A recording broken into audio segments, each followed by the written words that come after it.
It's addicting to do something that makes people happy.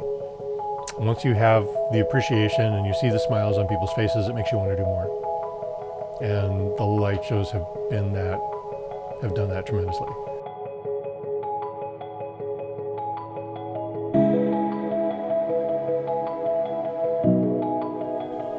I'm Rick Turner. I work at Walt Disney Imagineering designing theme park attractions for the Disney theme parks.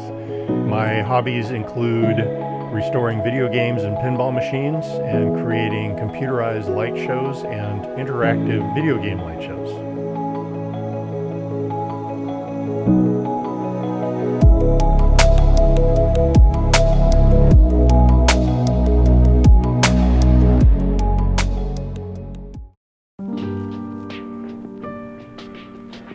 When I was a kid, one of my favorite things to do was to help my dad put the Christmas lights up on the house, and I just loved that time of year. And I always look forward to someday having my own house that I could design and put up crazy Christmas lights. And when I finally got a house, I went nuts and built stuff to go on the house to make it look even more elaborate than everybody else. And then one year on the internet, a video came out showing a guy who animated his Christmas lights to music. And pretty much everybody I know sent me a link to that video saying, "Hey, have you seen this? You should do something like that." I go, okay, challenge accepted. So I had to quickly figure out, how can I computerize and make all these lights, dance to the music? And I quickly scrounged and borrowed some technologies and invented some things along the way to be able to put it all to music and broadcast it on the radio so you could tune it in on your car or play it out of little speakers next to the house. The goal with doing all of these Christmas decorations was to make them different and make them stand out. And the best way to do that is to have them all be original. And so every year we do some big project of, build a big dimensional spider out of PVC pipe. Or one thing we came up with early on when we first started doing the computer control was a big pumpkin face. They would sing and talk and have different mouth shapes that could be animated in the light show. So by lighting up different strings at different times, you can make his mouth move and do different shapes and have his eyes blink. And that worked really well. And that kind of became a staple of the light show people, of a repertoire. A lot of people who do Halloween light shows started putting big pumpkin faces in their shows.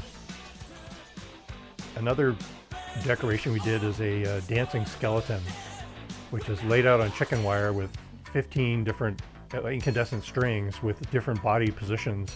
And that's all choreographed to the beats of the music so the Christmas lights can come alive and dance to different parts of the song.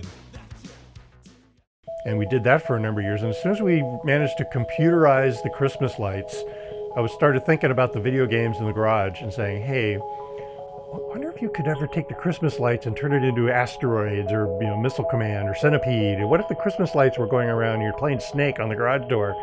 And that was always in the back of my mind.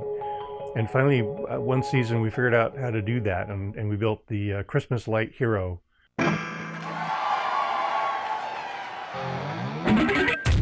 The Guitar Hero done in Christmas lights, where you can stand out there with a guitar controller and the lights are coming down the garage just like they do in the game when you play it on the TV, but you have to play it in the Christmas lights.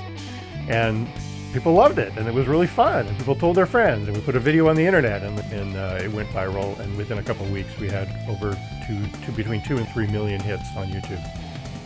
News crews were showing up in our front yard trying to broadcast live. And it's Guitar Hero on a grand scale, all decked out for the holidays. A Valencia man is drawing big crowds with a rockin' holiday display.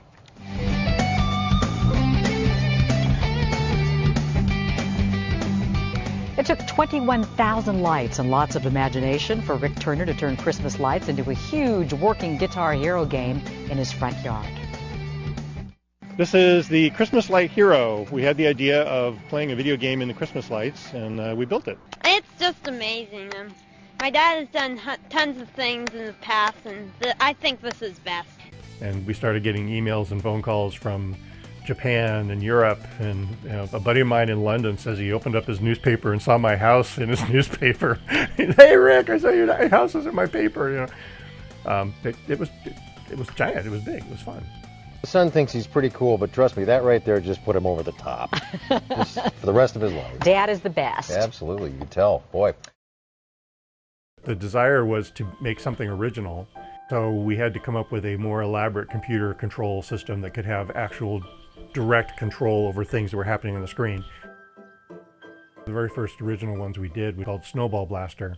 Hi there! Welcome to Snowball Blaster. I'm Frothy the Snowman. Yes, Frothy. Anyway, Santa needs your help. Where we basically took the pattern of lights from Guitar Hero, where you have the dots coming down, but now these are snowballs coming at you, and you have to have a little triangle of your sled down at the bottom, which is directly controlled from the computer with 5 different positions, and you use the controller to slide left and right to try and avoid all the snowballs that are coming down, either left, center, or right. And every time a snowball comes down, it's all happening to the beat of the music, kind of like Guitar Hero. So it's still, it feels like you're playing to the music, but it's a different experience.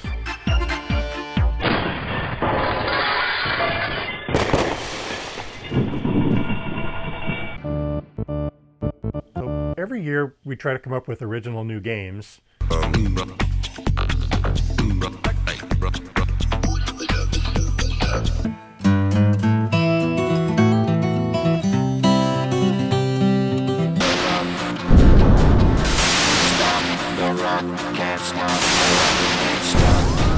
And we were sitting at a restaurant one day, and they had a stacker game in there where the little red squares come down and you're trying to catch them.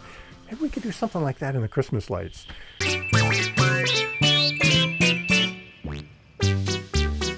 Well, okay, but it would have to be like Christmas tree stacker because it's Christmas lights. So the pieces of the Christmas tree come sliding in, and you have to hit the button at the right time to stop the piece of the Christmas tree in the right position, which is also a good opportunity to do something that matches to the beat of the music. So every time you hit the button to stop a piece of a Christmas tree, you're doing it on the beat of the music. So eventually, if you do it right, all the pieces stop and it builds a nice Christmas tree, and then you get to go to the next level.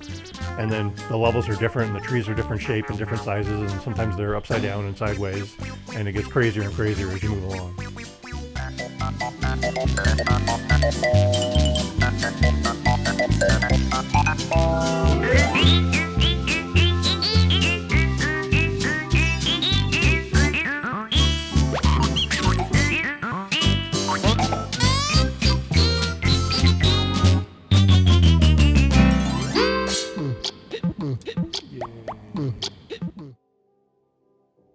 The light shows make people happy. It's fun to see the smiles. It's fun to build something with your own hands and see it bring joy to people. And people come by and just love the light shows, and then you walk out and say, oh, hey, it's also a video game. Here's the controller. Would you like to play the house? Like, what? Yeah, really. And people in their cars with a long wire, you can go out and hand it to people in their cars, and they can tune it in on the radio, and kids can play it in the back seat looking at, and you know, the smiles, and people come by, and people bring their friends and come back. And it's really fun. It's a way of making people happy and making the world a better place.